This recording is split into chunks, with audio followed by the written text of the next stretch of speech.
ओम शांती। आज 25/5/2025 ची अव्यक्त महावाक्य आहे। रिवाइज तारीख आहे 4/9/2005। आजच्या मुरलीचे टायटल आहे शिक्षा सोबत क्षमा रहम भावना धारण करा, दुवा द्या दुवा घ्या, म्हणजे आपलं घरच आश्रमा समान बनेल। आज बाबाविषयी सर्व मुलांच्या मस्तकामध्ये पवित्रताची रेषा पाहत आहे। पवित्रता ही सर्वांची प्रिय आहे। पवित्रता तिथे स्वच्छता आणि तिथे सभ्यता असते। पवित्रता ब्राह्मणांचा आधार आहे। पवित्रता ब्राह्मण मुलांचा शृंगार आहे। पवित्रता ही आपल्या जीवनाची शोभा आहे आणि पवित्रता जिथे आहे तिथे सर्व गोष्टी प्राप्त आहे। पवित्रता ही सुख, शांती, आनंद आणि प्रेमाची जननी आहे। जिथे पवित्रता आहे तिथे दिव्य आकर्षण आहे। म्हणून बाबा सांगतात की देवी देवतांच्या जीवनामध्ये संपूर्ण पवित्रता असल्या कारणानेच सर्व देवतांना वंदन आणि पूजन केलं जातं। ज्या आत्म्यांमध्ये संपूर्ण पवित्रता असते त्यांचा चेहरा नेहमी चमकत असतो। बाबा सांगतात जी पवित्र आत्मा आहे तिची रॉयल्टीच आहे। स्वतः संतुष्ट राहून इतरांना देखील ती संतुष्ट करते आणि पवित्र आत्मेची पर्सनॅलिटी आहे। स्वतः संतुष्ट राहता राहता ती प्रसन्नही राहते, प्रफुल्लित राहते। आज बाबा सांगतात मुलांनो, संगमयुगावर येऊन मी तुम्हाला सर्व खजाने दिलेले आहे। सर्वांना एकसारखे दिलेले आहे। कुणाला कमी कुणाला जादा असं बाबांनी कधी केलेलं नाही। परंतु ज्या खजानाचा अनुभव आहे तो मात्र मुलं वेगवेगळ्या रीतीने आणि विभिन्न रीतीने करत असतात। बाबा पुढे सांगतात मुलांनो, पवित्रताचा आधार तुम्ही सर्वजण जाणतात। बाबांनी ह्या संगमयुगावर जे खजाने दिलेले आहे त्या खजान्यांची लिस्ट आहे। ज्ञानाचा खजाना, योगाचा खजाना, धारणेचा खजाना आणि बेहद विश्वाची सेवा करण्याचा खजाना। आता बाबा सांगतात की मुलांनो, हे खजाने तुमच्या जवळ आहे, परंतु ह्या खजानाचा अनुभव करत असताना बरेच मुलं विसरून जात असतात।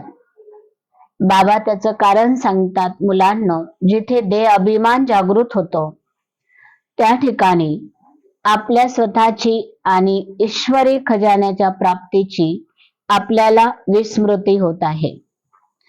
परंतु आज बाबा सांगतात मुलांनो, जसा एक राजाचा मुलगा, त्या राजाच्या मुलाला हे नेहमी आठवणीत राहतं, मी राजकुमार आहे आणि मी राजाचा मुलगा आहे।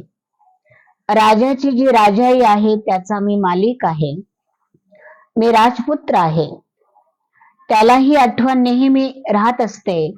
तसा आपण सर्व खजान्यांचे स्रोत आपले बाबा आहेत। तर आपल्यालाही हा नशा आणि आपल्यालाही खुशी नेहमी असली पाहिजे की माझा बाप कोण आहे। ज्याला सर्व दुनियामध्ये ज्याला शोधतात, पाहण्यासाठी एवढा अट्टास करतात, त्याग करतात, असे बाबा माझे पिता आहे याची आपल्या सर्वांना ओळख असली पाहिजे किंवा जाणीव असली पाहिजे।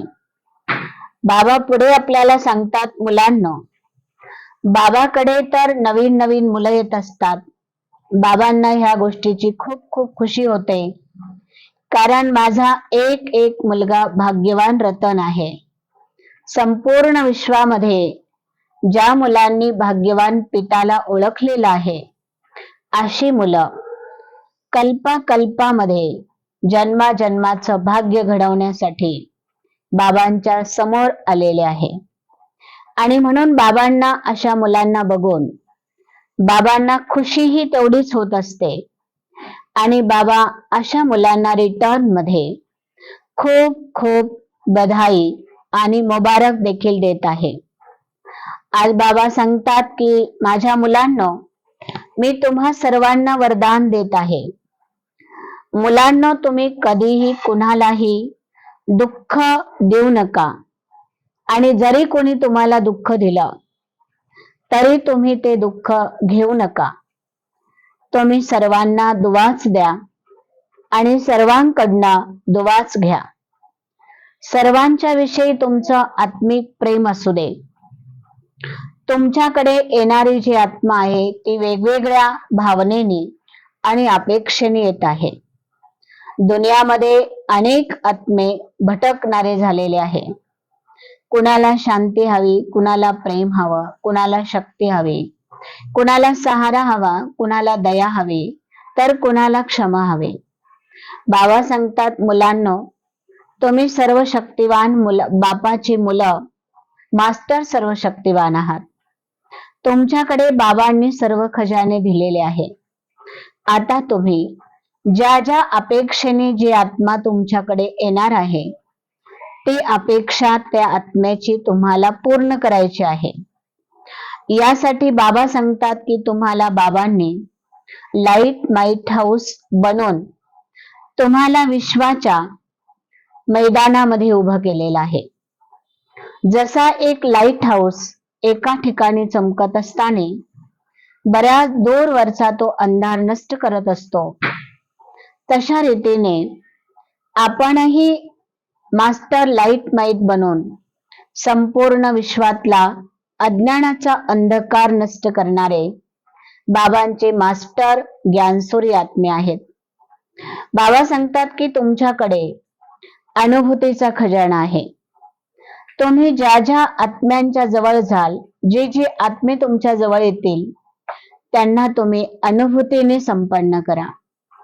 कारण सध्याची वेळ आलेली आहे की प्रत्येकाला वेगवेगळ्या प्रकारचे मानसिक रोग निर्माण झालेले आहे आणि अशा ज्यावेळेस मानसिक रोगाचा रोगी आपल्या समोर येतो, बाबाने आपल्याला उदाहरण दिलेलं की जसं डॉक्टरांच्या जवळ जेव्हा रोगी जातो तेव्हा डॉक्टर त्यांना तपासतात आणि ज्या त्या आजारावर वेगवेगळी औषधं त्यांना देतात, इंजेक्शन त्यांना देतात.